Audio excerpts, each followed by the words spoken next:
Just let it all go. Let it all go. Let's breathe in and breathe out. And breathe in and breathe out. Breathe in, breathe out. Place one hand on your heart and one hand on your tummy. And just comfort yourself. Ease yourself down. Start to talk to yourself in very soft, loving ways. I love you, darling. You are so precious to me. We will be together for the rest of our lives. All is well.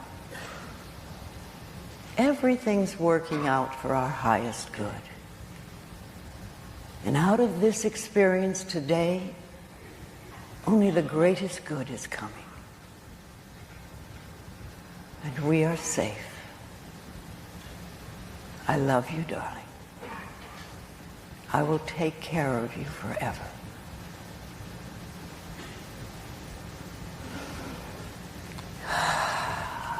And now, let us enter this arena. Way to go, woman. Damn right.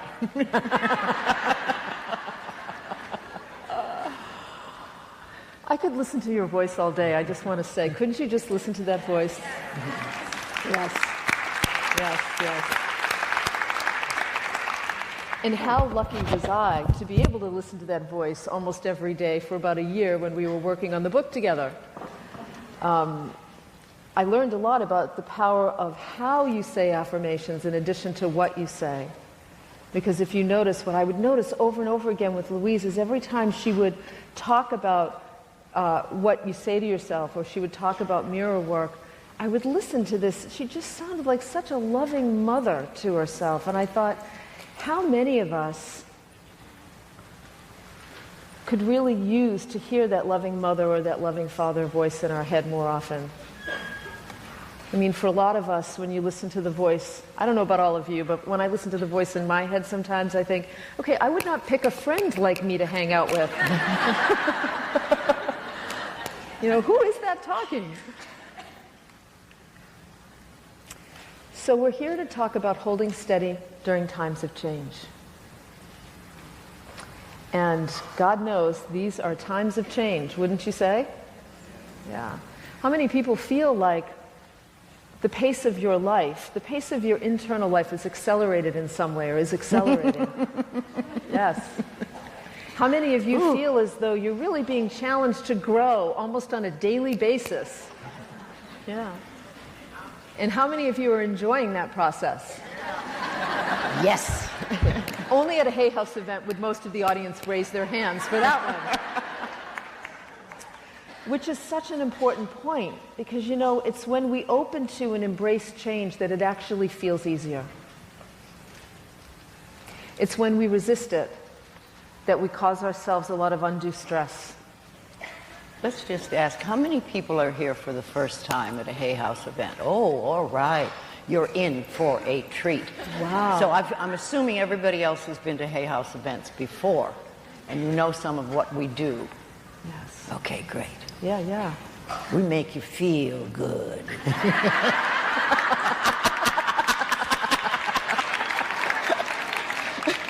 Well, you know, while you're here, yes, but when you go home, because that's when you're with yourself. And if we can teach you to help yourself feel good all the time, it's amazing. You can do anything in life, because it's only our fears that hold us back.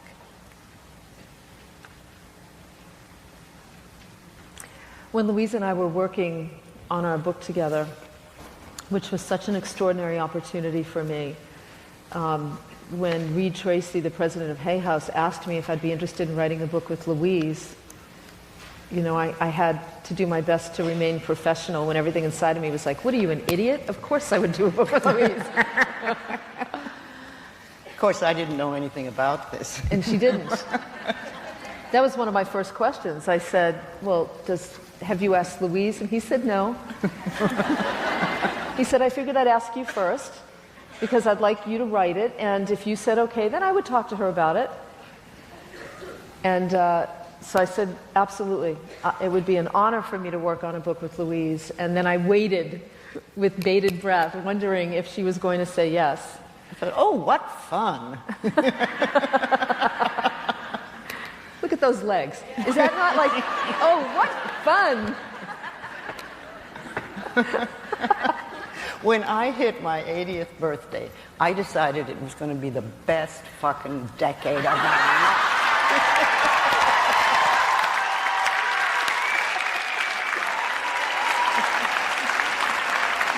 And it has been. I'm 85 and I am very alive.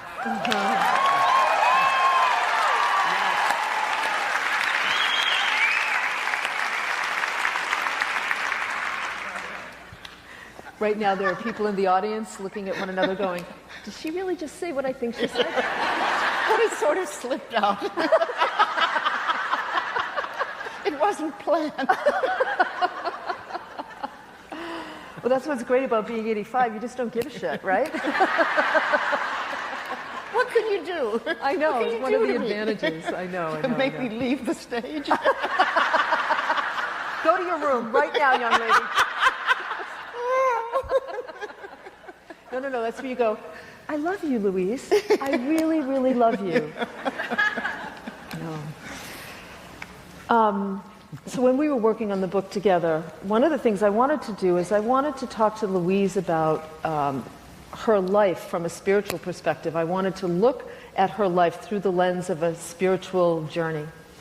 And as we talked about it and as I wrote about it, it was really clear to me that there were certain principles that Louise lived by.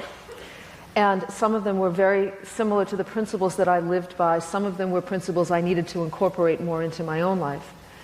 And when we were planning the talk today, I said to her, the principles that you and I both use in our lives are really the principles that support us as we go through change, as we grow and evolve. Because, we're always growing. You're either growing or you're dead, really. I mean, as human beings, we're always in some way, shape, or form involved with the growth process, whether you like it or not, or aware of it or not. And emotionally and spiritually, we're always being called to grow. And I find in my work over the years as a coach, and especially in the last 2 years, I'm finding, and I'm curious if you all have seen this in your own life, that more and more of the people who have not gotten on the path of growth or have really just kind of remained in an unconscious place for whatever reason are really being challenged in a big way right now. And the way I see that show up is, sometimes people will call my radio show on Hay House Radio and they'll say, oh my God, my husband wants a divorce, I lost my job, and my adult child is now leaving the house. I feel like the rug's been pulled out from under me. And a lot of times I think that happens for people. Change comes in one fell swoop in a huge way when we haven't been awake, when we haven't been paying attention. Years ago, my very first coach, who I loved, Thomas Leonard was his name, said to me, Cheryl, life will always give you messages. And if you hear the message, you'll start to take some kind of action to grow. But if you don't hear the message, then life will give you a lesson. And it's your opportunity to take that lesson and do something with it, because if you don't, then life hands you a problem.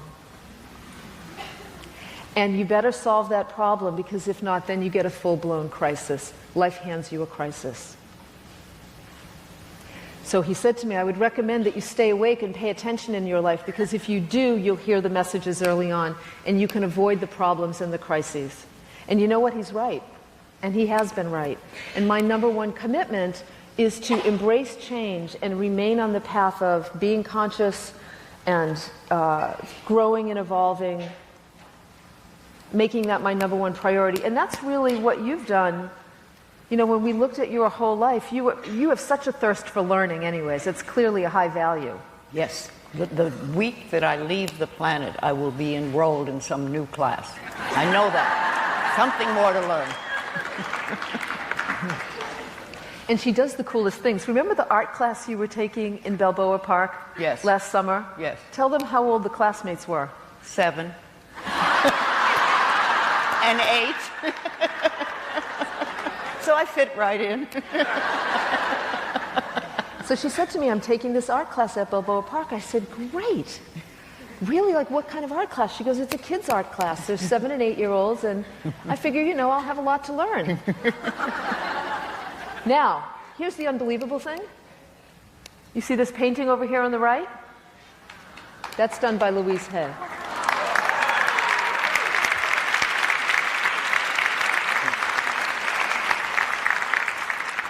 That was a year of joy putting this together with my beloved art teacher, Linda Bounds. We had a great deal of fun doing that. Yes. I brought that to show you. I call this the Blessing Buddha. Ask and ye shall receive. I don't know if anybody would like to share that with me or have that. This is not the original, but this is the print. And the print is available for $300.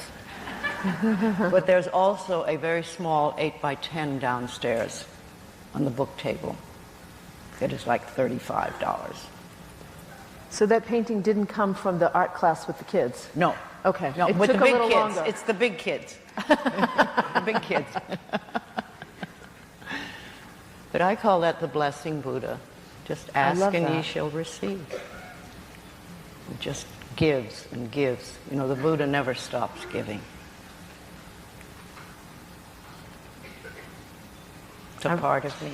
I remember when you were working on it. I remember I saw it when you just first started it. Mm-hmm. But a lifelong learner, you know, and that's what we need to commit to in order to be able to deal with change, in order to be able to thrive with change, really. So we have some principles we want to talk about, and the very first one is about self-love. It's really about making your relationship with yourself your number one priority.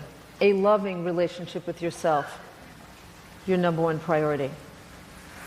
Now, I remember when you and I were working on the book and I came to visit you at your home, Louise invited me to her home, and all right, so I just have to tell you that, so I get to her place and I'm taking the elevator up to her home, which is on the top floor of this building. And, you know, I've never been there before, and I'm thinking, and I'm going to be staying for a few days, and I'm thinking, oh my God, I can't believe I'm going to Louise Hay's house and I'm going to stay there. How cool is that? Because really, you know, I won't get into the whole story, but the reality was 25 years later, as a volunteer for an organization that was putting on events much like this, I actually was chosen to go to the airport to pick Louise up when she was coming to give a talk.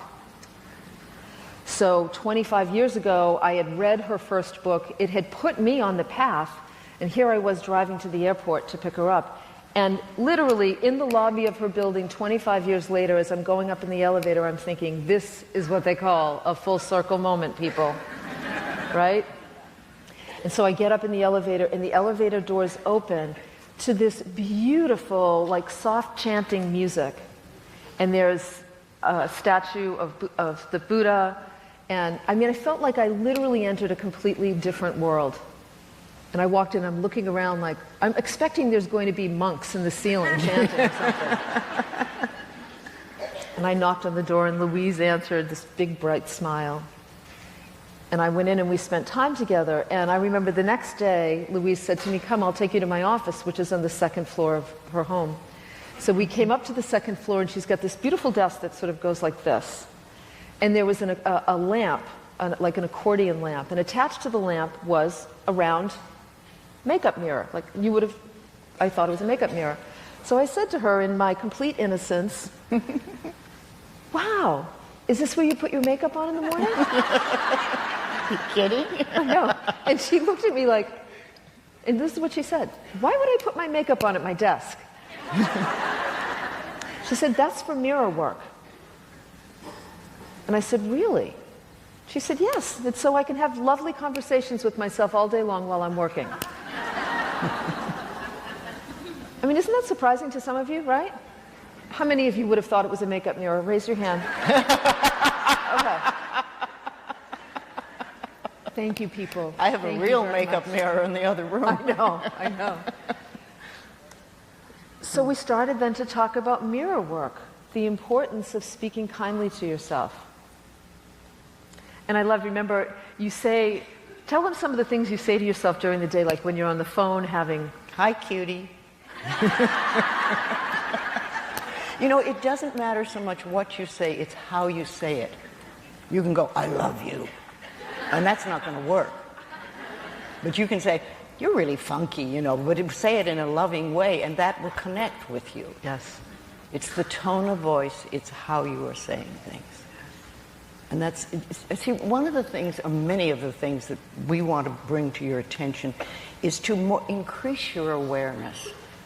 Because most of us stumble through the days, we haven't a clue what we're doing. We don't know what we're saying, we don't know what we're thinking, we just do. Mm-hmm. And then we wonder why things aren't working. But if you can bring more awareness to every moment of your life, and ask yourself the simple little questions like, how do I feel right now? Am I making myself feel good? Well, if not, why? What could I do right now to make myself feel better? It's awareness, because most of us, when you start to realize what you are doing, then you can change. Then it's very easy. But if you don't know what you're doing, then it's impossible. So doing the mirror work, you know, so she started to give me examples of what she would say to herself. Now, I remember thinking, it didn't even occur to me to put a mirror on my desk. It wouldn't have even occurred to me. And when I left that trip and flew back home, the very first thing I did the next day was I went out to a local home goods store, one of my favorite little stores. I don't know, do you have them here on the West Coast? Yes? Okay. I love home goods. And I went there and I found this beautiful makeup mirror, round makeup mirror with a pretty stand. And I brought it home and I put it on my desk. And sure enough, I'd be on the phone, maybe, you know, on a conference call, and I would wink at myself. That's how I would start. I'd be like...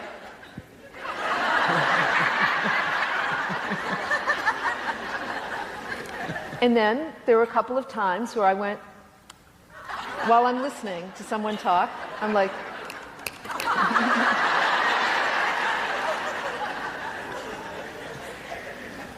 And then there were other times where I wouldn't be on the phone, I'd be sitting at my desk and something would happen and I would be really upset about it and I would immediately pull that mirror in front of me and I'd say, hey kid, I got your back. I'm here with you. I love you. We're going to get through this. Mm-hmm. We'll get through it. It's okay. We'll get through it. Yep. It's okay. Do you remember that really became a mantra for us? One of the things we noticed that as we were working on the book, it really began to change our own lives. And one of the things we would say whenever we came up against anything, individually and collectively, it's okay. Mm-hmm. It's okay. It's okay. Yep. Working on the book together was wonderful because we kept bringing things to each other's awareness. Yes. And so because we were writing about it and working, we were practicing even more. Yes. And so nice little shifts would happen in our lives. You know, nobody ever knows it all. We're all on the pathway, we're all learning, we're all in the process of taking that next step, whatever it may be. And we're doing the best we can. We're never bad people, we just don't have the awareness at the moment. Like I remember when we were talking about, so again, if we look at the principle of self-love, first and foremost, it's about how do you treat yourself? How do you speak to yourself? You know, when I wrote The Art of Extreme Self-Care, which was the book before this one, I wrote that because, you know, many people call me the self-care queen. I've been teaching self-care for many, many years. And then my husband became seriously ill in the middle of a busy time in my career, a book deadline, and the building of a house. Okay, that's like a recipe for insanity, people. And I was on the edge of that insanity. And Talk about tension. Yes. Constant inner tension. Constant inner tension. and pressure, like a pressure cooker. And I remember one of the things I did to take care of myself was something that I never wanted to do as a writer, and that was call my publisher, call Reed and say, you know what, I can't write this book right now. I can't make my book deadline. There's too much going on and I'm going to explode. And I shared with him, what was going on with my husband Michael and his being sick, and Reed, in his most loving way, said to me, listen, forget about the book. That's not important. What do you need? What can I do to support you? I'll never forget that. That was really so loving and so kind of him. And I put that book on hold. And when I came back to it to write it, I realized that, when we embrace the change that's in front of us and respond to it in a self-loving way, then you allow life to bring you the bigger, better plan it has for you. And I can tell you that by the time I began writing that book, I had taken self-care to a whole other level. I mean a master PhD level. Then you could really teach it. Then I could teach it in a whole new way. And suddenly, instead of, writing about some of the basic principles of self-care, I was challenging, there's a chapter in that book called Let Me Disappoint You. Because here's what I learned. In order to live a soul-directed life, a life that really honors your greatest priorities, you must master the art of disappointing people, hurting their feelings, and pissing them off. And be okay with it. And be okay with it. Learn to be okay with it. You can't take care of yourself. You can't build a loving relationship with yourself without saying no, without hurting people's feelings sometimes. It's not like it's a malicious thing that you do, but you just decide, you know what? I need to take care of myself first. And of course, that became the most popular chapter in the book, next to You're So Sensitive, which was another whole level of extreme self-care, because I realized, I am a sensitive being. We both are very sensitive beings. And in order to really allow your sensitivity is what has you smile at a child. Your sensitivity is what has you want to protect animals. Your sensitivity is what allows you to care about nature and the state of the planet, to feel lovingly toward the person sitting next to you, to reach out to a stranger when they're in need. Our sensitivity gives us the rich experience of life. And too many of us try to pound it out of ourselves instead of embrace it and see it as a gift. And that whole experience of taking self-care to a whole other level really taught me to see my sensitivity as a gift and to be fearless about protecting it. Fearless and relentless. These are just some of the things. How do you talk to yourself? How do you treat yourself? Do you give yourself permission to make your needs a number one priority, or are you still putting other people's needs before your own? I loved it. One day, I remember I was talking to you and I was having kind of a bad day. And I said something mean to myself, and Louise said to me, you will be with you for the rest of your life. What kind of a relationship would you like to have? Isn't that great? My own personal Yoda. That's what you are, my own personal Yoda. And I thought to myself, think about that, people. Just think about that for a minute. You will be with you longer than anyone else on the planet. And you will be with you the most intimately. The most intimately. Think of all the things you do with yourself. All right, don't think about those things right now. They can't think of anything else I know.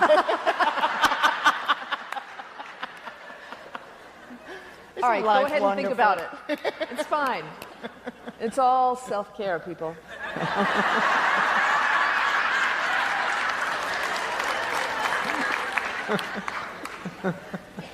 But really, you will be with you for the rest of your life. Make it a good relationship. That's what you said to me. How about you make it a good relationship? I'm always with very simple things. But I've found that the simple things we do make the most powerful changes. I've been talking for years about doing mirror work. Simple little thing. Go to the mirror in the morning, first thing in the morning, last thing at night. Look in your eyes and say, I love you. I really, really love you. It sounds, if you've never done it, it sounds simple, it sounds stupid, and couldn't have anything to do with anything. But it does. A little simple habit like that, within 2 or 3 weeks, you begin to notice some big changes. Mm-hmm. I had someone just say to me recently, 2 weeks, and I said, I feel softer. I feel softer inside. And those things make it easier for you to live life.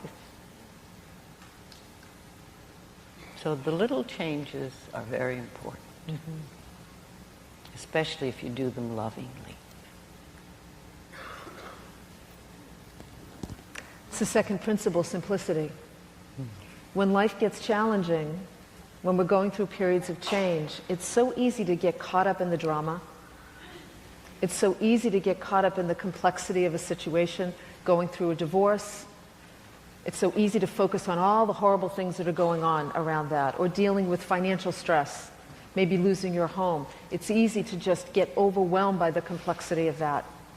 And those are the times where we need to turn back to the simple little steps that make all the difference in the world. Like the mirror work. Like just affirming, picking one affirmation. Sometimes I'll get an email from people who will say, can you tell me what are the best affirmations? Here's the 10 I use every day. I'm going through a really difficult time, and how best should I use them? And instead I tell them, pick one. Pick one that really speaks to you at this time in your life, and just focus on that. Flood yourself with that affirmation, that one affirmation. And you can do very practical things. Like, I'm a very, very visual woman. I love, if I'm going to be working with affirmations, I'll do things like I'll write it out several times in my journal, several days in a row. I take dry eraser markers and I write on my windows and mirrors at home. And my friends have gotten used to it. Because, if they see on my window, I love you, I really, really love you, they might think it's a little weird, but who's going to complain about that, right? So so the dry eraser markers are wonderful because you can write on glass and just erase it with a paper towel. It's very easy. Great for children. Give markers to children and give them permission to write positive statements in their bedrooms, on their mirrors, or on their windows. One time when Louise and I were really looking at how you start your day early on, I said to Louise, what's the first thing you say to yourself in the morning when you wake up? And you said, thank you, bed, for a really good night's sleep. She did. She said, I snuggle into my bed and I say, thank you. That one simple action really changed the mornings for me. I would invite all of you to try that one simple step, waking up and thanking your bed in the morning. Even you guys, because it is a guy thing too. Yes. We all have that little boy in us. So I remember we were talking about, looking at the daily habits we all engage in: waking up, making breakfast, getting dressed, brushing your teeth, putting on makeup, shaving, combing your hair, whatever it might be, and looking at the thought patterns associated with those daily activities. That's how you become conscious of how you're speaking to yourself on a daily basis, because how you speak to yourself is what you're affirming for your future, always.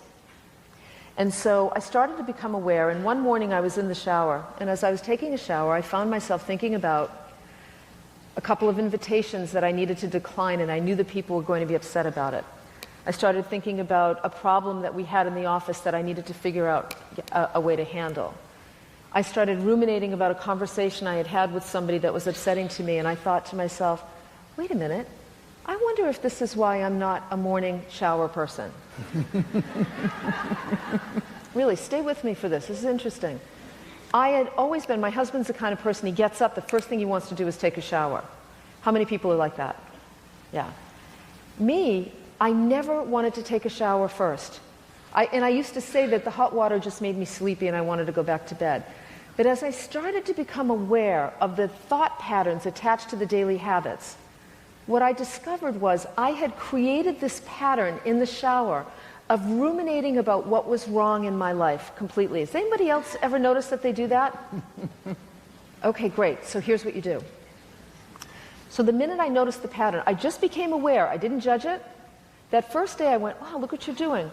couple of days later in the shower, I noticed, oh, you're doing it again. Look at you. You're focused on something you're upset about, honey. What's going on here? A few days later, same thing. And I went, okay, that's it. Because I am a take charge kind of get shit done woman. So I went and I created a giant affirmation that said, I am showered with good thoughts all day long. And then I had it laminated, and then I hung it in the shower. Transformed my shower experience. All of a sudden, I'd be in the shower, I'd catch myself, I'd look up and I'd start thinking, I love you. You are so cute. And I began to just change that one pattern. And I know I remember one time you said to me, you know, I really noticed that I'm more aware of what I'm thinking and how I'm speaking to myself during the day as a result of it. I love the story you told about being in the car. Remember when you were driving to work? Yes, yes. Well, I got in the car one morning, and there was a lot of stuff going on in my mind. And I think this and this, and I've got to do that, and that, I have to solve that problem. And I stopped. And I just said, stop, stop, stop, stop, stop. This is no way to drive. And I just took a nice deep breath, calmed myself down, 2, 3 deep breaths, breath in, breath out. And I said, okay, this is an absolutely wonderful day. We're going to drive smoothly and easily and effortlessly. I send love to every single car on the road. I know that all things will work out by themselves. They'll just be easy. Everything will be easy today. And I turned the radio on, and there was this sweeping, beautiful, beautiful music. It was just gorgeous. I said, I've changed the energy. And then I took off and went to the day. And when I got to the office, the first thing that happened when I walked in, somebody says, I love you, Louise. I thought, well, that's nice. Good, good, good. And then I went to my office, and somebody had put an orchid in there on my desk. And then it turned out that the thing that I thought was going to be the biggest problem had been solved yesterday. And I didn't have to deal with it at all. And I thought, yeah, life loves me. Yeah. Life loves me. I use that one a lot. And when you're in dire straits, life loves me, life loves me, life loves me. I say that a great deal. Yeah. And then nice things happen, and I say, see, life loves me. And if it doesn't, things don't work out, I know life loves me. So this is just one little incident, and it'll pass. You get over it. It's called breaking the spell. When you catch yourself going down a path, how many of you have ever had the experience of you get up in the morning, you're getting ready for work, you drop your keys, and you think, and you pick them up, and then you stub your toe a few minutes later, and you're like, oh, for crying out loud, and you get out to the car, and you realize, I forgot my bag, the bag that I needed, and you run back in the house, and some part of you says, oh, this is going to be a really doozy of a day. Has anyone ever had that experience? Yeah. I mean, here's what we want you to remember when that happens, and this is really important. You are a powerful, creative machine. Your mind and the thoughts you think creates a vibration around you. This used to be considered woo-woo by people who didn't understand, but now science understands that we are constantly giving off electrical currents. We are constantly giving and receiving energy. When you start to think that way, there's a reason you go from the dropped keys to the stubbed toe, to the forgetting the files, to the getting in the car and hitting traffic. And, when you catch yourself going, see, I knew it, you did. You knew it because you created it. On some level, the energy that you are generating influences what happens in your life. That's a really big responsibility and a big opportunity. I love, Louise, when you were telling me how that story about getting into the car, you kept affirming you are surrounded by good drivers, you said. Yes, yes, I always say that. I'm always surrounded by good drivers. I'd rather have a good driver that's going too fast than a poor driver that's getting in the way.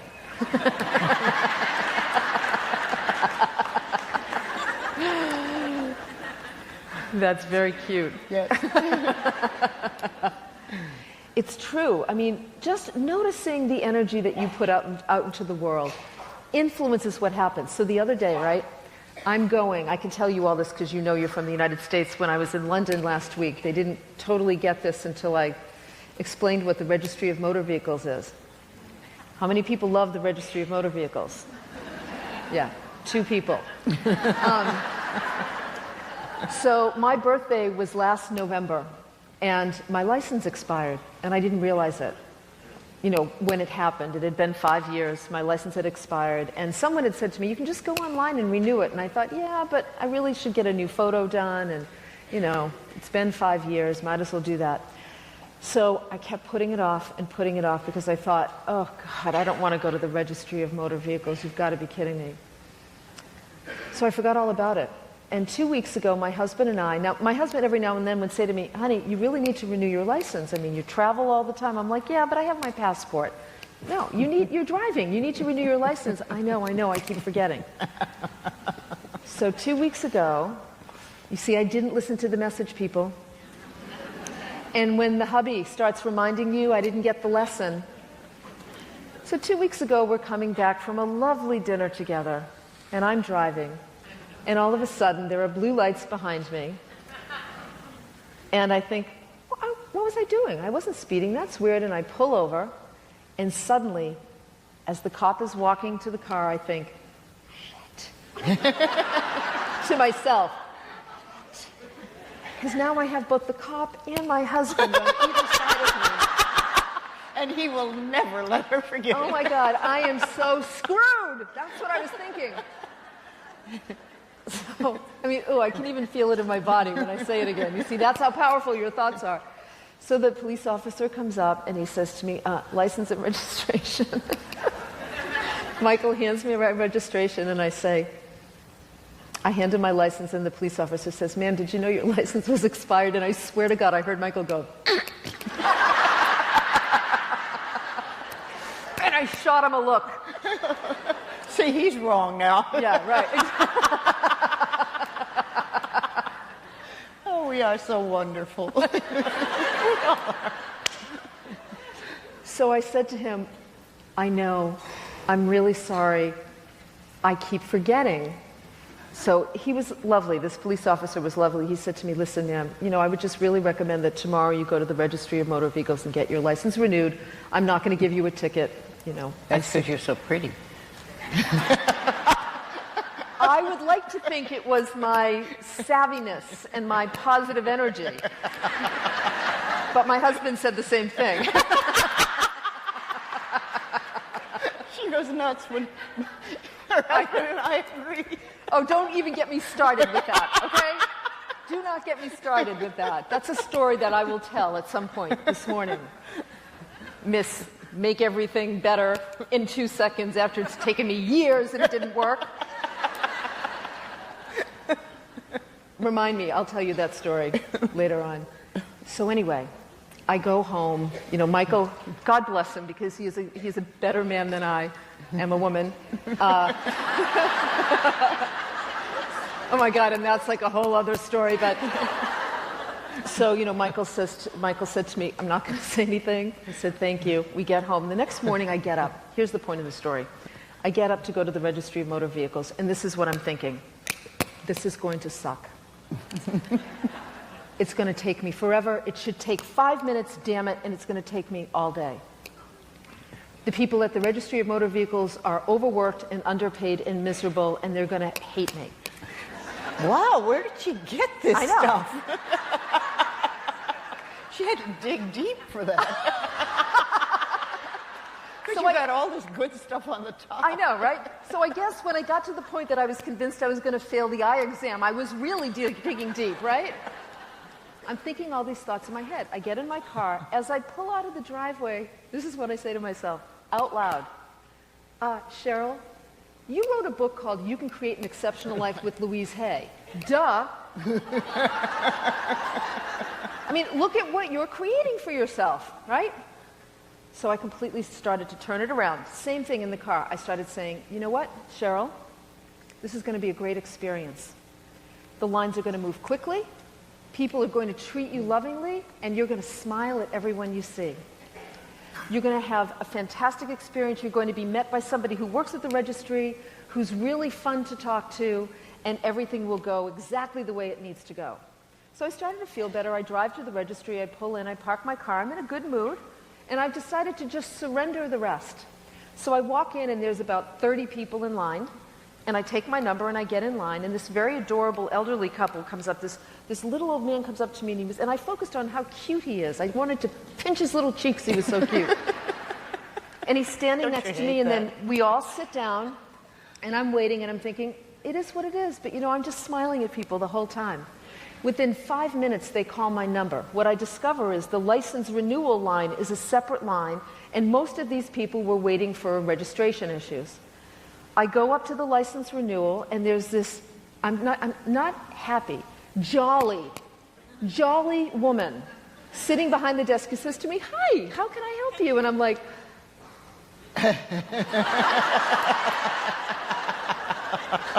I'm like trying to catch my breath. Oh, ye of little faith. I know, right? I know. So we do our business. She even says to me, "Make sure you like the picture, because if you want, we can take it over." Right? I mean, come on.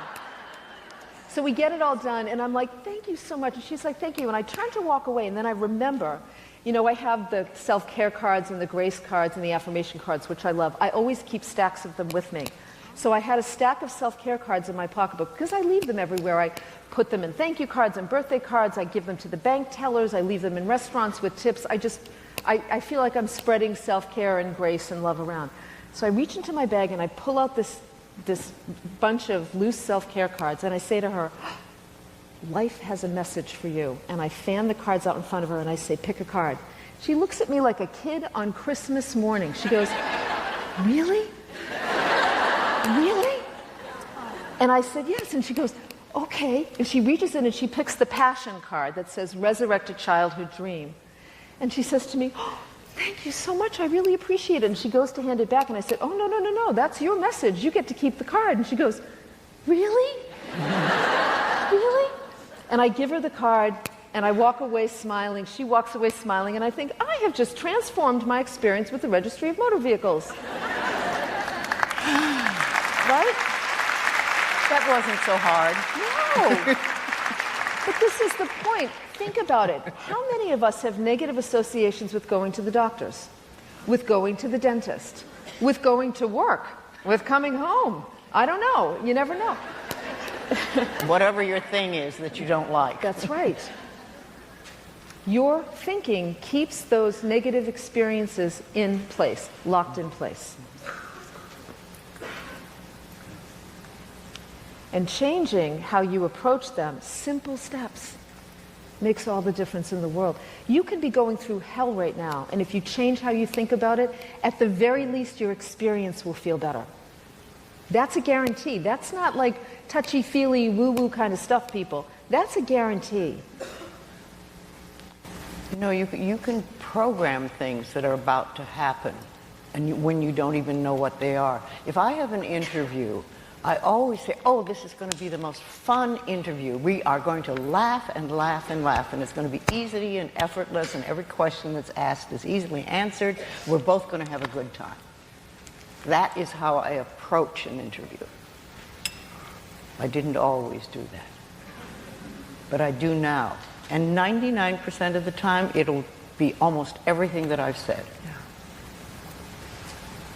What other kinds of things do you program? Like, do you program your day? Yeah, do a lot of programming for the day. Yes, yes.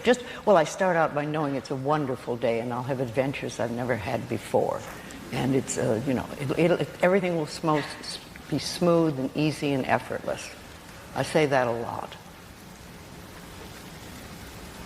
I also love your affirmation. I use this all the time. Only good lies before me. Yes, only good lies before me. Big one. Write that down. Only good lies before me. I've been doing that for a long time because I think of that as the future too. Only good lies before me, so I don't have to get worried about life. Yeah. It'll be good. Whatever it is, it'll be good. So you can use that even when you're disappointed by something. Mm-hmm. When things don't turn out the way you want. or they don't turn out as quickly, something doesn't happen as quickly as you want. Only good lies before me. I remember, Louise, we were talking about something one time, and you said, might have been work-related issues in the book, but I remember you said, you have to trust that life will find a solution. Oh, yes, yes. We think about the problem too much rather than being open to the solution. And then we say, oh, it can't be done because our little human mind can't figure it out. But life is there, and life loves you, and life knows so much more than your little tiny pea brain knows, or my little tiny pea brain knows, and knows how to. I like to think of this big checkerboard of life, and there's a move here and here and here and here and here, and all of a sudden, there it is, and that's your dream. Mm-hmm. But you don't know how it's being put together. So if you know that life loves you, and only good lies before you, and that all is well in your world, you can relax and just be with life. Mm-hmm. Takes a little practice till you trust it. But that's okay. You've got time, you've got a lifetime. You don't have to do it today. And life loves you. That's a good one for mirror work. Do you have your mirror? Oh my God, people, you just never know what Louise Hay has in her bra. Can I tell you?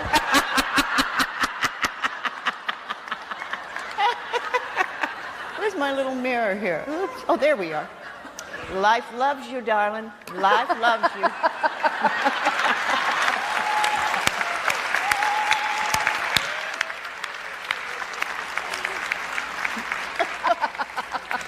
All right, what else you got in there? No.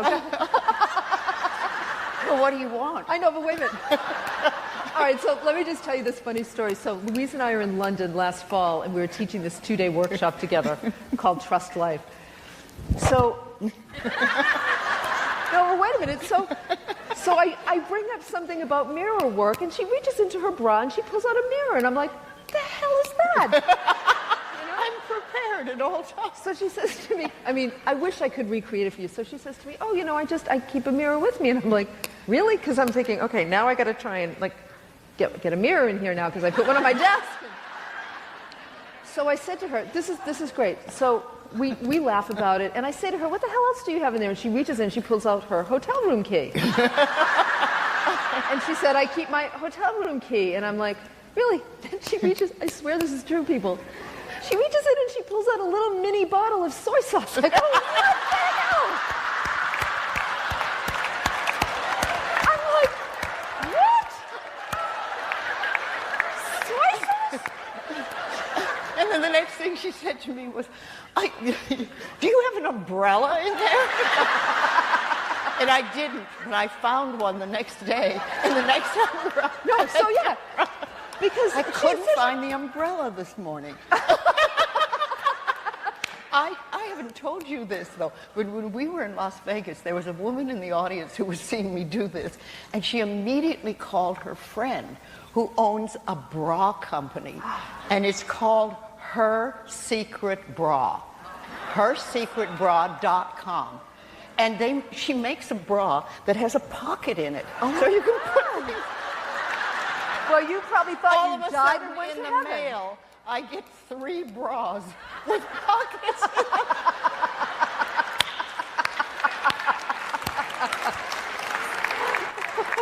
Well, could you call him back and tell him I need one now? Jeez. No, wait a minute. So she's got soy sauce in her bra. I go, what the hell are you doing with soy sauce in your bra? She said, well, today when we went out to lunch, they had these cute little... Almond butter. Almond butter? Give me that.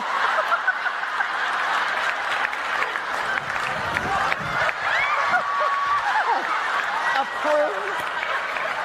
Oh, what is that? A prune?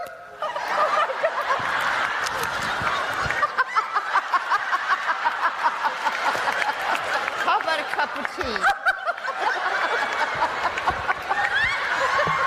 And of course the key to my room. Anybody want the key to my room? Oh my God. You are too funny. So this has become a Vitamins.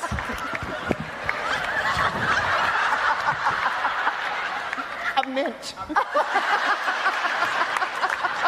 That's it. Oh my God. Oh my God. She might be hungry, you see. Oh yeah, I'm so hungry right now. Okay.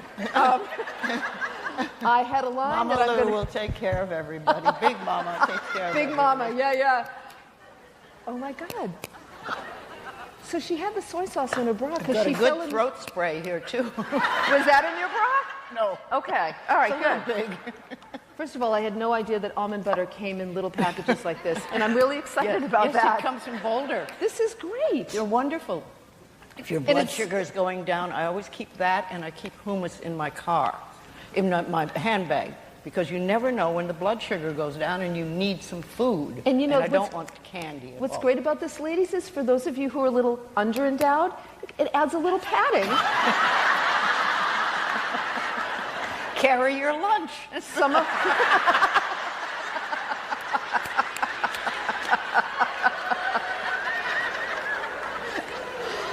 Now, this is all advancing your spiritual growth. It really is. It is. It so is. I mean, really, you But know. isn't this the way to approach life? I know. It's Don't so you true. learn more?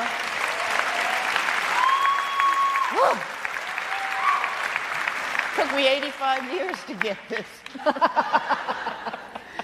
I will say, you know, in all the time that we've been writing and working together, one of the really valuable lessons I have received is, you know, when you're on the path and things get hard, it's critical to incorporate laughter and fun into your life, to make it a priority. I mean, you feel the energy release, right? Doesn't it feel good? You know, it gets the endorphins flowing, the blood pumping. I never know what the hell she's going to pull out of her bra. It's become this very fun little game between us. Because, yeah, that day in London, when she was getting, I said to her, if you pull an umbrella out of that thing, I'm going to faint right here on the floor. So the next event we were at months later, what does she do? She gets one of those little cocktail umbrellas, puts it in her bra, and pulls that out. So smart. This one. Wait till you see what's going to be in my bra in the next. Okay. Yeah. I'm waiting. Okay. I mean, we've been playing this game for some time. I You don't know. have anything in your bra yet? Nothing to surprise me? I know. I'm feeling really inadequate right now, Louise. Jeez. Thank you. Thank you for loving me. Thank you for loving me in my inadequacy because I have nothing but boobs in my bra right now. Oh my God. That's a lot.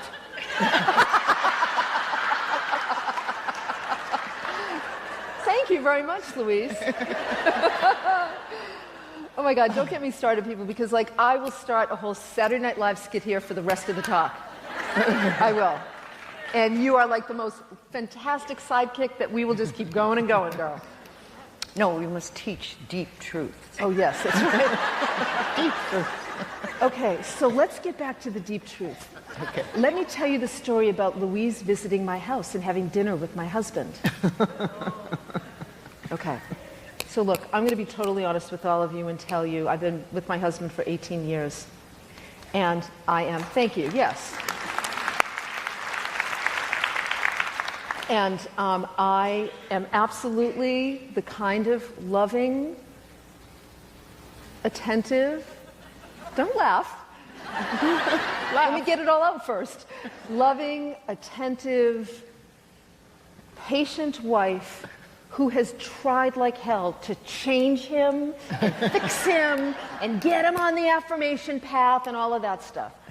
And, you know, fortunately, I married a man who will lovingly say things to me like, I'm your husband, not your son. Stop being my mother. You know, or, you know, he'll say something and I'll say, honey, that's an affirmation. Honey, shut up. You know, so we would go back and forth and, you know, I mean, listen, my first coach said to me, Cheryl, you love your family and friends, you don't coach them. And it's really hard not to coach your spouse. You live with them all the time, right? And so I was forever, I mean, Michael has his own path and he's very much into this work. He's But also Greek. He's what? Oh, he's Greek. Greek. Yes, he is. Wait till Agape gets her hands on him.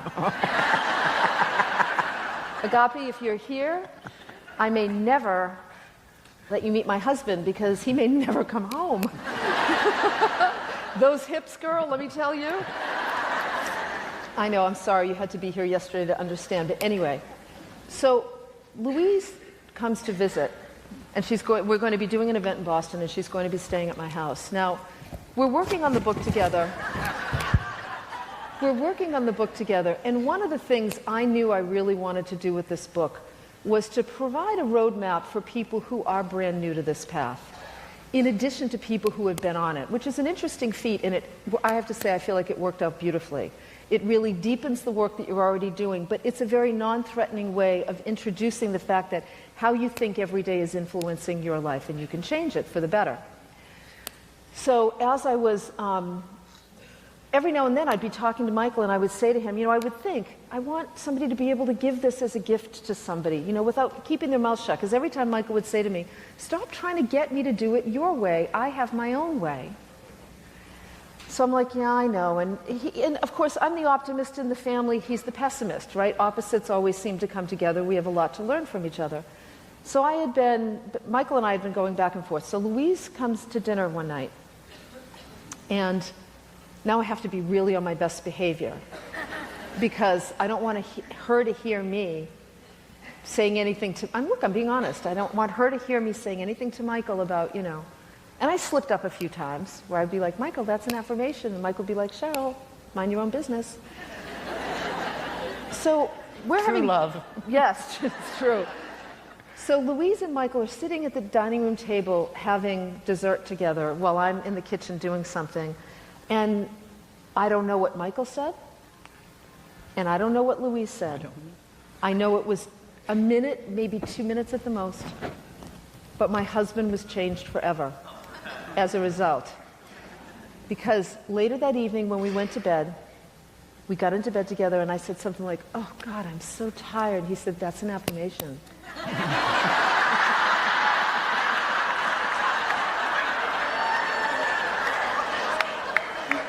I don't know what I said. And I looked at him and I said, excuse me? And he said, well, I'm just saying, what you think about influences your body. And I go, okay, Mr. Hay. It carried on from there. It is, but it's a good thing. It carried on from there. I mean, really, I can't tell you how many times since that dinner. And I don't even think it was what you said. It's those eyes right now, the way you're looking at me. That's what it was. Those zooming eyes. It's like she doesn't have to say anything. She just goes, zzz. And that's it. So basically, ladies, if you're really trying to change the guy in your life, just invite Louise for dinner and get it over with.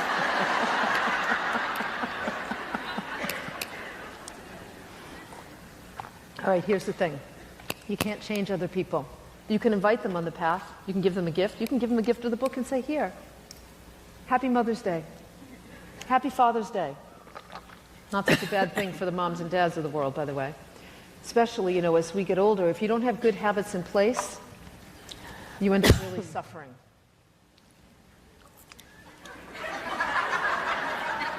What, am I exhausting you here? No, I had a little tickle. Okay. Let's talk about another principle. How about the principle of trust? Well, definitely I went into the principle of trust when I had cancer, because it was a long time ago. And I remember being terrified like anybody else would be when you get that diagnosis. And I called my teacher immediately and said, Eric, they say I have cancer.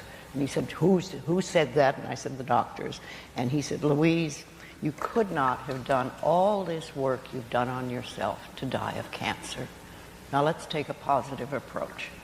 And I remember I glommed onto that sentence. And I thought, yes, yes. And I took a deep breath and pulled back and realized that I had been teaching people for some time how to deal with cancer. And that life had really given me an opportunity to prove to myself that what I was teaching worked. So I had to go for it. And I did. And it's the moment I put my foot on the pathway of getting healed, I can't say I healed myself, but everything came to me that I needed. I needed the perfect nutritionist came to me. This would come to me, this would come to me, this would come to me. I found the perfect therapist. I did a lot of forgiveness work. I remember beating pillows and screaming and doing things to start getting that stuff out of my body. Because I knew that one thing I didn't know was that cancer is very often resentment that has been eating away at the body for a very long time. So I had to do a lot of things, including forgiveness, and that seemed to be the big thing for me. I tried to get back into my parents' childhood and figure out how they could have gone from being a little tiny beautiful baby, as we all are when we're born, into the people that mistreated me so much. So I started delving into their childhoods to the best of my ability. And that's when I began to be able to do forgiveness. And everything together, the therapy, the this, the that, I even had a foot reflexologist come to me. Whenever I go to a lecture, I always sat in the front row, and this night I sat in the back row, and 2 seconds later this man comes and sits next to me, and he's a foot reflexologist, and he makes home visits, and that was part of what I needed at that time. It was one more little thing that fit in the niche. And 6 months later, I was able to get the medical profession to agree with what I knew inside was that I no longer had it. But it's not...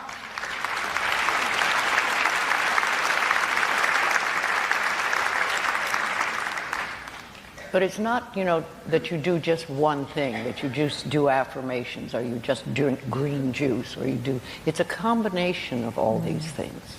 And a lot of it is changing the way you think about yourself and about life. But that's like everyday life, really. It's just you're concentrating on one subject. That was trust. Well, and I think, what I really loved about that story, which I wrote about in the book as well, because I think it's important, is that the healing of the cancer wasn't just think good thoughts and cure your cancer. A lot of times the media likes to pick up on that, and it's easy for anybody in this room who has some kind of an illness to think, oh, did I think my way here? And of course, blaming oneself is the last thing you want to do when you're not well, right? But it was a combination of things. It was about giving the body good nutrition. It was about doing the physical healing work, reflexology, which I'm a huge fan of as well, clearing toxins out of the body, doing the emotional healing work, the cathartic, moving the stuff up and out of the body was also an important piece. The forgiveness work and the way that you think about your healing, your body, your illness, the path that you're on, all of that is very much, it's like you said, it really is life, because it's how we live our lives, feeding your body good food, moving your body, paying attention, feeding your mind good thoughts. That's really what we're talking about. And there was one point in the beginning of our work together, I remember Louise said to me something that sounds so simple and is so profound, and it stays with me. And as a matter of fact, a majority of the emails that we get related from people who have read the book say ultimately this same thing. She said to me, Cheryl, I'm speaking for you now. She said, Cheryl, most of us live our lives and we think, oh, if I could just get the right job, then I'd feel good. If I could just find the right relationship, then I would feel good. If I could just lose 20 pounds, then I'd feel good. But the reality is that if we just made feeling good the goal, everything else would take care of itself. Now think about that for a minute. The number one way you start to feel good is by thinking good thoughts. Any emotion, thought precedes emotion. So remember this morning when Louise started and she said, how am I feeling? You check in with how you feel. If you're not feeling well, my next question is, what am I thinking? Because my thinking got me here. That's what's going to get me out. The use of my mind. And the more you do that, the more you feed yourself good thoughts, you feed yourself good food, you surround yourself with good people, you put yourself in an environment that's healthy and feel-good oriented, the more you just get on the path that life has in store for you. And you work in divine cooperation with life, capital L. And the way that we build trust is by acting without knowing the end result, knowing that we can trust ourselves to return to a state of feeling good. And as we build that sense of trust by getting evidence in life that, wow, what I think about actually influences what's going on here, you start to get the evidence, and before you know it, it becomes habit. You're in a bad mood, you go, what am I thinking? Need to change my thinking. Something isn't going the way I want it. Okay, need to change my thinking. Need to change the way I'm approaching this situation. Having a hard time finding a job? Notice, optimism is another one of the principles. Louise is extremely optimistic. And so many times she has said to me, what you worry about, what you complain about, you're just keeping in place. I remember when we were in London together last fall, I received a text at 11:30 at night, London time, from my sister saying my mother had just been rushed to the hospital by ambulance. And they needed me to call home. Now, I knew my mother. My mother does not like hospitals, does not want to be in a hospital, and I knew that if she had been put in an ambulance, she had to have been very sick. I spoke to my sister. Yes, in fact, she was very sick. They had no idea what was going on. My sister let me know she'd be in touch with me as soon as they found out what was happening. So I laid down in bed. It's 11:30 at night, right? That's like the last time you want to get, you don't want to get a message like that anyway, but I'm on the other side of the pond. It's 11:30 at night, and I lay in bed and I start thinking, my mother must be so scared. She must have been really sick. And instantly I went, stop it.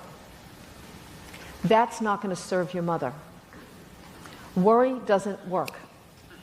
You see, in Western culture, we actually convince ourselves, we believe the seduction that if you worry about something enough, if you just mentally masturbate it enough, you'll find a solution.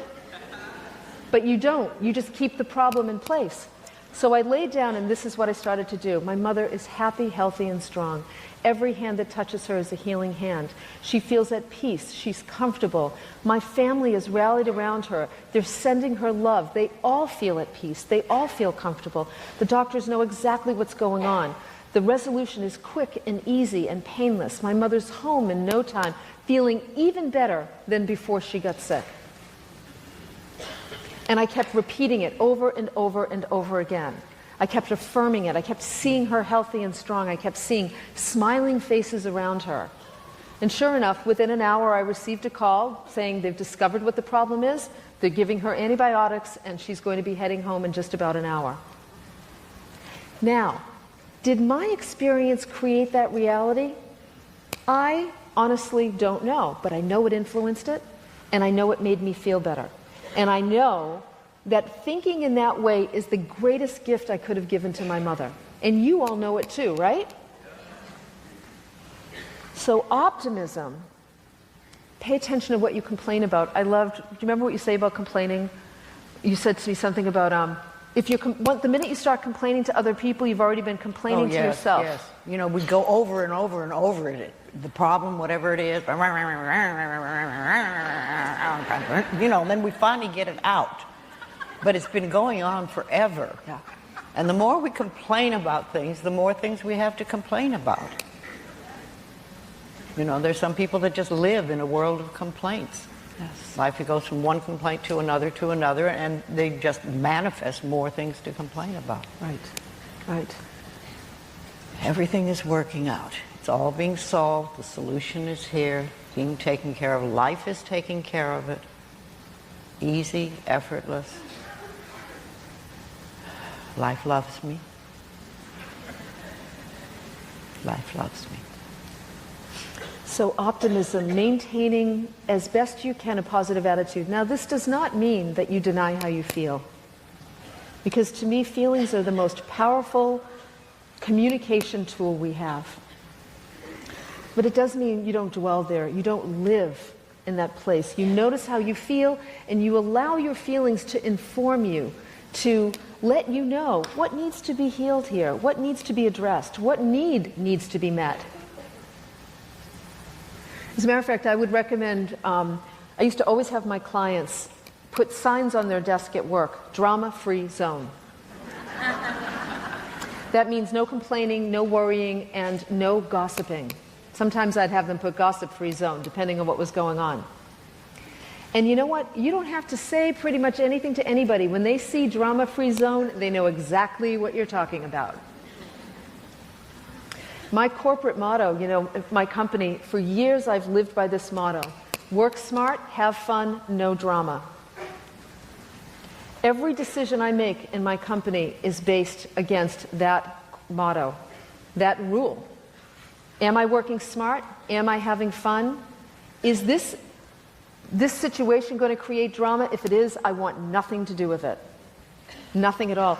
You could bring me the best opportunity in the world. You could offer me $1 million. And if it feels like there's drama attached, I am going in the other direction. Because your peace of mind is the most valuable thing you own. And in times of change, the more you can return to a state of peace, the more effective you're going to be in living a high-quality life. And sometimes the quickest way to bring yourself together is to just get really in the now. Just start noticing what's around you.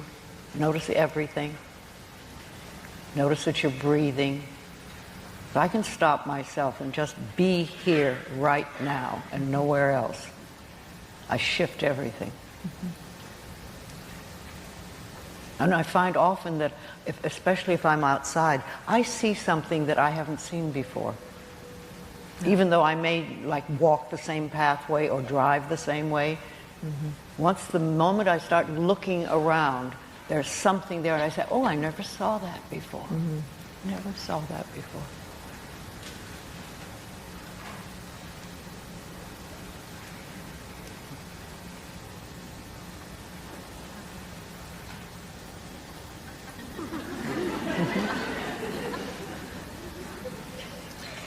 We're beaming love to you right now. Thank you. I can feel it. Yes. I can feel I can it. feel it. Sure.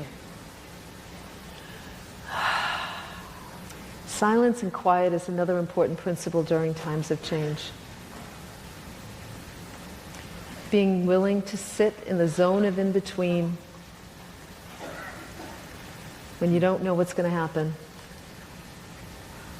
And you pull back from worrying or complaining, and you just allow yourself to be present with what is. How about taking action? Yes. It's exactly what I was thinking. Go ahead. Okay. Yeah, I've got an action story. It amazed me when I would look through the list and I said action, and this came to me immediately. Oh, good. I thought, wow, I haven't thought about that one for a long time. This is when I was very little and did small workshops, and I remember I was going someplace to do a workshop. There were 35 people or something like that in it. And it was a room that was next door to the coffee shop in a small hotel. So I went to the people at the coffee shop and said, I need to get the key to the room there so I can, open it up. I have people coming for a workshop. And they said, oh, we're too busy right now. It's rush hour. We can't take care of you. Just go, sort of irritated. And I thought, oh, shit. What can I do? Got to do something. I've got to get that thing open. The people are coming. I have to take care of them. So I said, okay. And I stood there and I shrieked. 3 times. I shrieked at the top of my lungs. And when I stopped, they were right in front of me. And I said, now will you listen to me? I love that. And I said to them what I said before. I've got people coming. I have to have this thing open at 9 o'clock. I have to be ready for them, and I need the key, and I know it's in your desk. Oh, okay, all right. Sometimes we take action that is just so not what we normally do. Yeah. You mean you're not always walking around shrieking when you need something? Oh my God, that's too funny. Yeah, I did. That's the one time I took that kind of action. Yes. Yeah. All Give right. us an action story of yours. Oh my. Well, I feel like my whole career has been built around action, teaching people to take action because, as a coach, The truth is, most of us at this point in our lives know what it is we need to do to feel better and to improve the quality of our lives in some way. It's doing it that's often the problem. And Whether that's going in or out. Okay. Everybody's got me. I mean, you know, the first action story that comes to mind. Okay, you look like you're enjoying that a little too much. Oh my goodness. I'm trying to be discreet. Okay.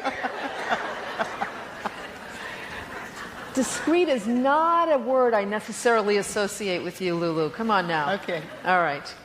Anybody want some here's almond your butter? tea. Oh, and yes. here's your prune back. You need prunes for travel. Everybody knows that. This woman's going to have a heart attack right here. Keep breathing, really. No, that's an affirmation. I X that out. I'm kidding. So the first action that comes to mind, I mean, that just came to mind, and I'll just say it because it came to mind, and I'm assuming someone in this room needs to hear it, was 18 years ago when I met my husband, and I had been living alone for the first time ever in my life, which was one of the smartest things I ever did. The first 2 months were horrible and scary and lonely, and then it was like, wow, this ain't so bad after all to be living alone and doing my own thing. It was wonderful. And about a year into it, I realized, you know what, I'm starting to feel lonely, and I'm the kind of person who was really made to be married. I just had that sense. And I had been in and out of relationships and had done a lot of therapy and a lot of work. And so I sat down and I made a list of my ideal partner, everything, what he would look like, qualities of character, intellectually, interests, I mean, you name it. I just really tried to create the ideal mate on paper. Not that I expected that every single thing would happen, but I thought, you know the old saying, most of us spend more time planning vacations than our lives? Well, I thought, a spouse, a partner can make or break one's life. And I'm not going to just go to some bar looking for one. I mean, first of all, I didn't drink and I didn't want to go to bars. And secondly, this is too important a decision to leave up to that. So I made a list, and 2 weeks later, I had a girlfriend at my house who was an actress, and she was reading personal ads from a local magazine with different accents. We were sort of joking around. And she handed me the magazine, and she said, here, you try, read with accents. And I'm like, nah, I'm not good at that. She said, come on. So I look down, and I look at this one ad, and I read the ad, and I think, oh my God, this is a really good ad. And she said to me, call it. I said, absolutely not. I'm not calling a personal ad. This is before internet dating people. Remember the old days? I said, I'm not going to call it. She said, I dare you to call it. I said, absolutely not. I'm not desperate. All right, why are you laughing? What do you know that I didn't know yet? So she leaves, and every day for the next 4 days, I read that ad. And I remember there's a couple of things that ad said. Strong morals, serious and intense yet playful, and silly. High level of integrity. And I thought, integrity was an important thing to me. I knew I was very serious and I needed to be more playful and silly. I've come a long way. And so on the 4th day, the action I took, and I remember where I was standing in front of my little bookcase, I picked up the phone, I dialed the number, and I said, I said out loud, dear universe, I'm taking this step as a proclamation that I'm ready to meet somebody. And whether this person calls back or not, I'm just taking the action. I'm moving the energy out into the world. I'm not going to just, because my girlfriends had heard me complaining for months, about, oh, I really want to meet someone. There's no good place to meet people. Nobody ever asked me out. I never, all of this stuff. And I thought, I'm going to be proactive and I'm going to take this step. So I hear the answering machine. Remember those days? Hear the beep. And I say, hi, my name's Cheryl Richardson. I'm 5'6". I have dark hair and blue eyes, and I'm a professional speaker. Then I'd be like, nah, that sounds ridiculous. And I would erase it, and then I would, do. By the end of it, I just said something like pretty lame and hung up. Well, 2 days later, Michael calls. And I remember thinking, I love the name Michael. And he sounded so sweet on the phone. And we set up a phone conversation, and I'll just tell you this part, and then, so the action was picking up the phone. We set up a phone conversation, and I think, All right. Listen, I'm very happy in my life being single, really. I just as soon stay home and read a good book than go out on a date with somebody who's just not my type or is going to, depress me or disappoint me or whatever. So I need to find a few things out first before I agree to have a date with this person. So Michael and I get on the phone and we have this lovely conversation, and Michael says to me, tell me a little bit about what you're looking for. And I say, okay, well, could I ask you some questions? And he said, yes. And I said, great. How do you feel about marriage? I'm thinking, let me just get this right out of the way, because if you're interested in just playing around, that ain't me, and there's no point. He said, actually, I love the idea of marriage. I was married once before and went through a divorce, but I really love being married, and I'd like to get married. Great. How do you feel about children? Well, I'm kind of on the fence, blah, blah, blah. I asked several questions, and he gave me all the right answers. So then he said to me, well, may I ask you a few questions? Get ready, people. Buckle up. Can I ask you a few questions before, we continue? And I said, sure. And he goes, when you look back over the pattern, the history of your relationships, what patterns or themes do you see that have prevented them from working?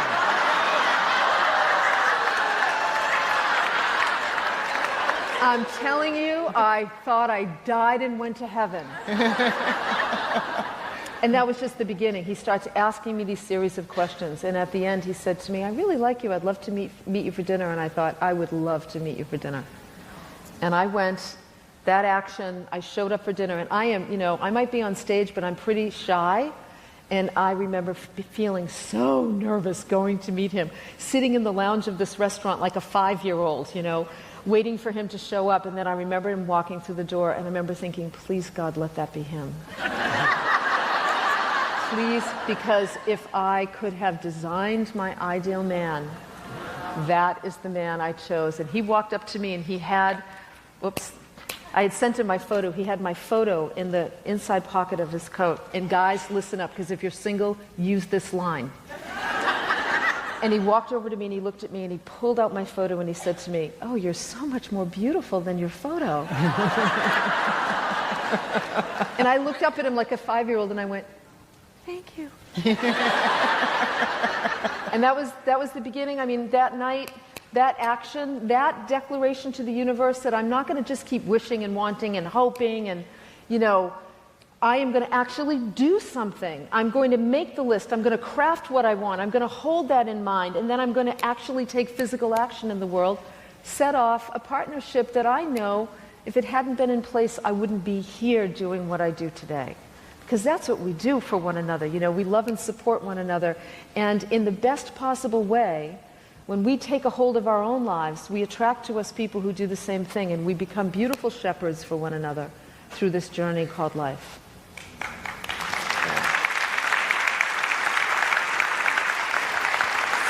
So how many women needed to hear that story? Oh, good. Okay, great. So that's why that came up. Thank you.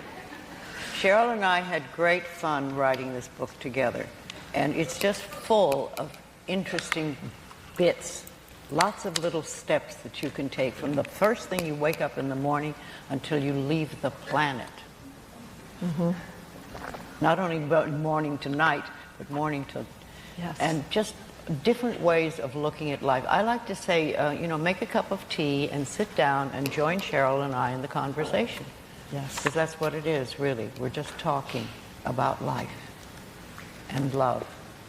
Yes. How to improve the quality, how to create an exceptional life. Yes. And that's what we all want. We want it to be better. But we don't know the steps to take. And we've certainly learned that worrying doesn't help. It doesn't create a wonderful life. Mm-hmm. So we've got to know what to do, and this is just full of little bits and pieces. And I read it periodically, just because I enjoy it. You did a fabulous job of writing it. Thank you, really.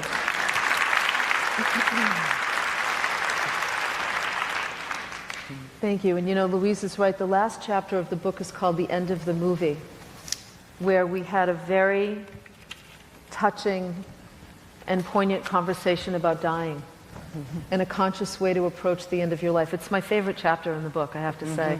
And it's the one everybody writes. Like, I always know when I walk in and people are reading the book and they're crying, I know they're reading the last chapter, because I cried through the whole thing too. But it really does look at, I mean, Louise is right, we're really offering a process that will allow you to feel good from the moment you wake up to the moment you close your eyes to go to sleep, but all the way through the end of your life.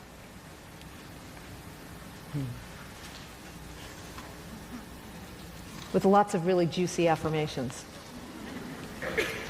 So, with that said, your thinking is either taking you down the right path or the not so right path.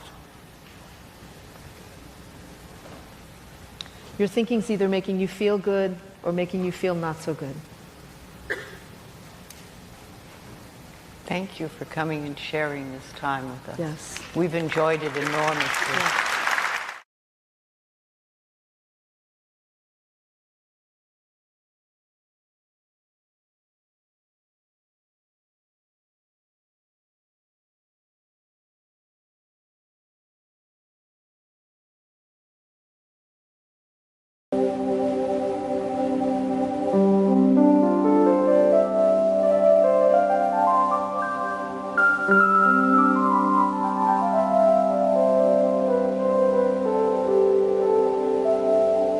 We are going to do a deep meditation which will help you release negative patterns that have been limiting you.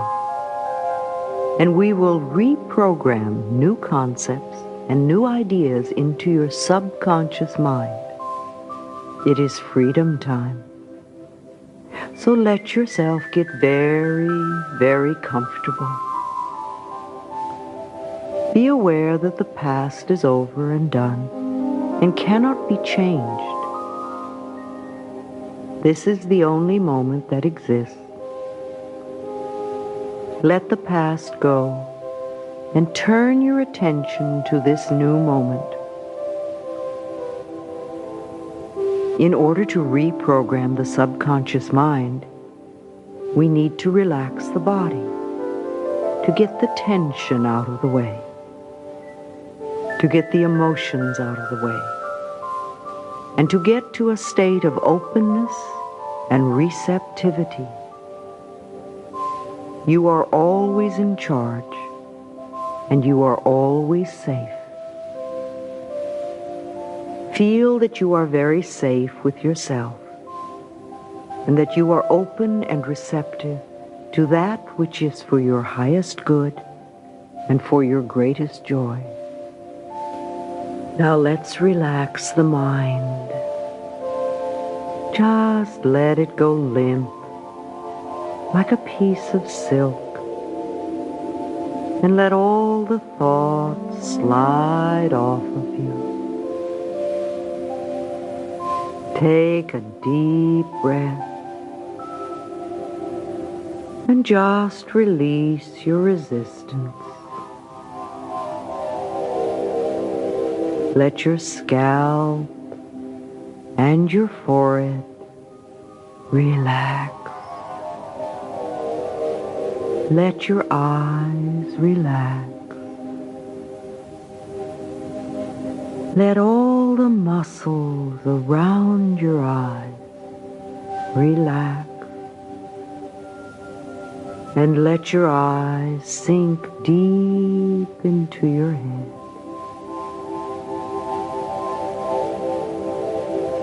Let your cheeks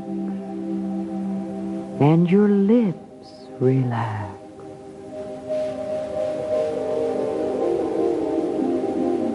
Let your jaw muscles relax. And allow your teeth to separate a little. Relax the very base of your tongue. You may notice how tense your tongue was, and how good it feels to relax your tongue. Relax your throat and the back of your neck. Feel that relaxation moving into the shoulders and down through the arms and elbows, through the lower arms, into your wrists, hands, and through your fingers. Take another deep breath and let your chest relax. Your breathing is nice and easy now. Relax your heart. Relax your lungs. Relax your abdomen and your pelvis. Let your whole back relax. All the back muscles become very heavy. And you visualize your vertebrae in perfect alignment. Let that relaxed feeling move down through your legs, into your knees,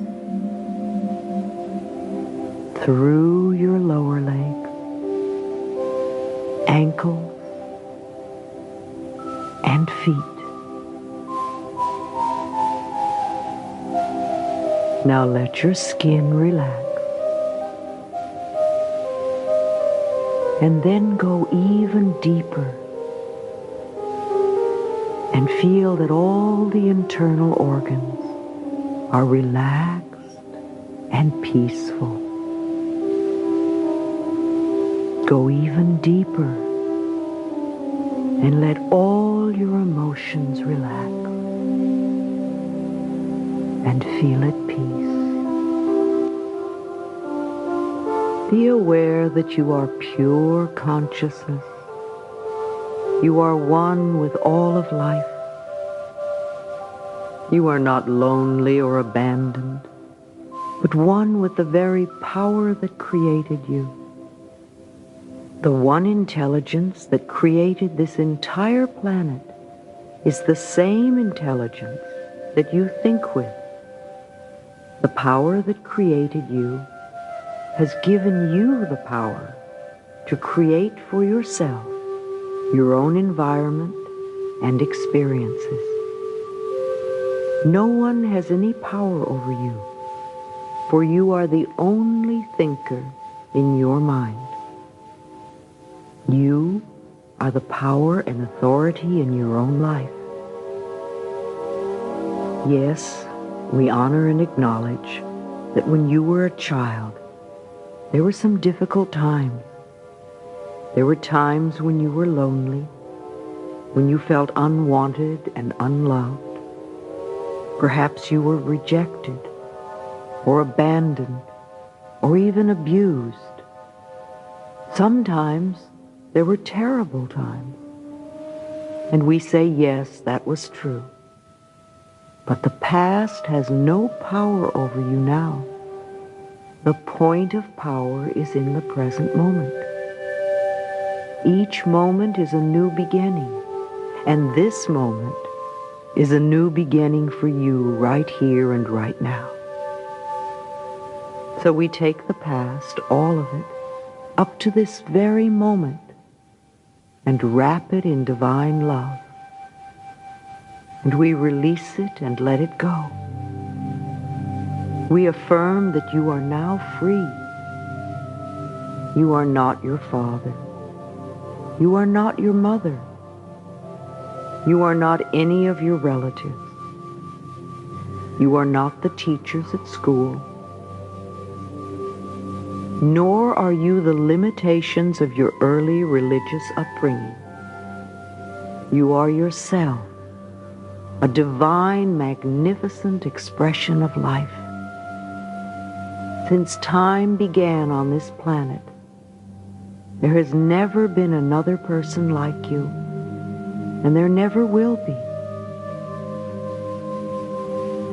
You are special, unique, with your own set of talents and abilities. No one can do things exactly the way you do them. So there is no competition and no comparison. You are a magnificent being, worthy of your own love and your own self-acceptance. We now acknowledge this as true. We order your subconscious mind to release any and all negative beliefs that are limiting you in any way, whether you know what they are or not. No matter how long they have been there, we order them wiped out, erased, eliminated, neutralized, released. We affirm that you are now free of them. We affirm that you are willing to release the causes, the patterns in your consciousness that are creating any negative conditions in your life now. You are willing to release the need for this condition. You allow it to disappear, to fade away, to dissolve back into the nothingness from whence it came. You are now willing to stop mentally rejecting what you say you want. You are now free. You are free of the past. The old garbage no longer has a hold on you. You are free. You create in the present moment with the power of your own mind that which you now desire. Your current thoughts are always creating your future. Now you will do this consciously. You will think with the awareness that your thought is creative.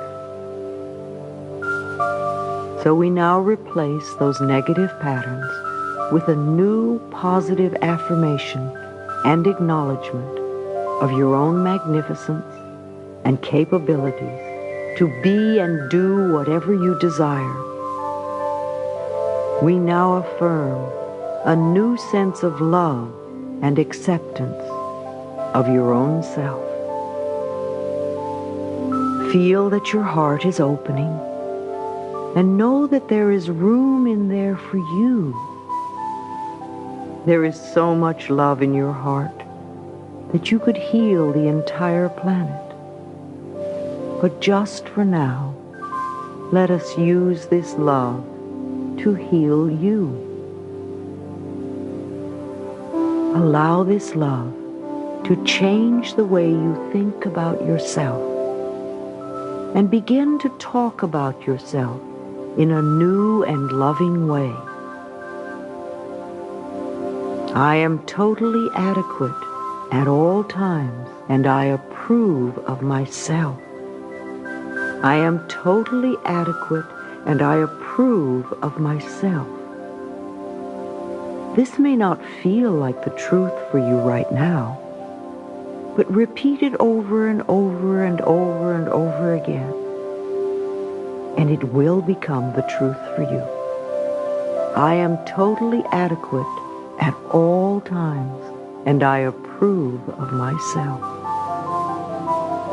Vow that no matter how foolish you may seem to behave for the moment, that you will never again stop loving and approving of yourself.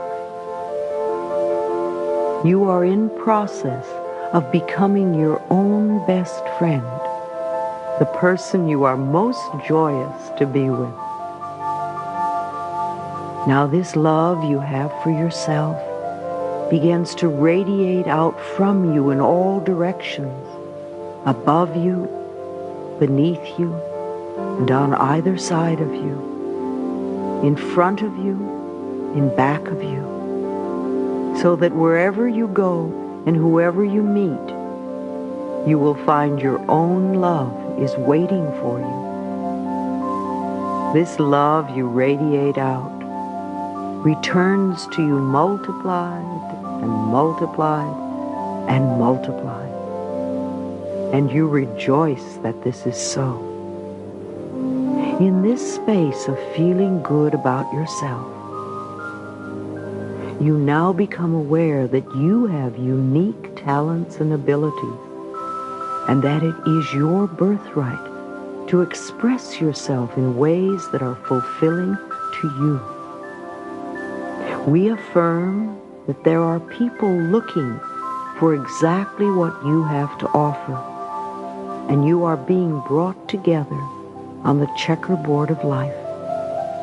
New opportunities open before you, and you now find yourself working for and with people that appreciate you and what you do in an atmosphere of harmony and ease. You are in the ideal location and earning good money. Now, if there is any belief within you that says you can't have this or you're not good enough, just think to yourself, I'm willing to let that belief go. I do not have to believe that anymore. I now accept this new idea as the truth for myself. Remember, it's only a thought you need to change. Please don't struggle. It's not hard work. It's merely changing a thought. You were born to enjoy life and to be fulfilled in every area. And this includes sharing in the abundance of the universe. We affirm you are now willing to open yourself to the prosperity that is everywhere available. You claim it now mentally for yourself, right here and right now. I deserve to be prosperous. I deserve to be prosperous. What kind of feelings does that bring up in you? What negative pattern in your subconscious mind is denying this for you? Be willing to turn that belief around. Release those negatives. Let them go. You now claim and accept your own good, your own abundance, your own prosperity. Accept it mentally right here and right now. You now acknowledge that your body is the divine expression of health of the whole universe, and that you accept perfect health for yourself. If there is any part of your body that is not healthy now, you are willing to release the pattern in your consciousness that is contributing to the disease. The mind that created the disease is the same mind that can and will heal your body, your mind. You now dissolve all patterns of resentment, anger, revenge, criticism, fear, guilt, and jealousy. You now allow your body to return to vibrant health, filled with energy, beautiful and comfortable. Feel that bounce in your step. See your shining eyes. The radiant you is right here. Claim it. Doesn't matter how long you've had the old negative patterns. This is a new day. We begin anew to claim and create all that is good, all that is prosperous, all that is joyful and loving, all that is creative. And know that this is the truth for you. We know and affirm that the universe supports us in all of our new beliefs. All we have to do is think a thought. We relax and know and affirm that the universe will now support us in our new beliefs and make the necessary changes in our experience. We are willing to change. We are willing to change. It does not matter whether your conscious mind has heard one word I've said or not, for we are contacting the subconscious mind. You are open and receptive to your own good. We affirm that miracle now follows miracle. You go from success to success, from glory to glory. We affirm that this affirmation is the truth of your being, and that that which we have declared is already accomplished in consciousness and now becomes manifest in your experience. We have planted new positive seeds in the fertile soil of your subconscious mind, where they now germinate, take root, and grow, and become true for you. When you see the first little shoots coming up, don't say that's not enough. Instead, say with joy, "Oh boy, here it comes." And watch your own crop of abundance and joy come in. Harvest and reap the good that you have sown. Happiness is feeling good about yourself. Happiness is feeling good about yourself. All is well. In your own wonderful, wonderful world, all is well. So be it. I love you. Love yourself.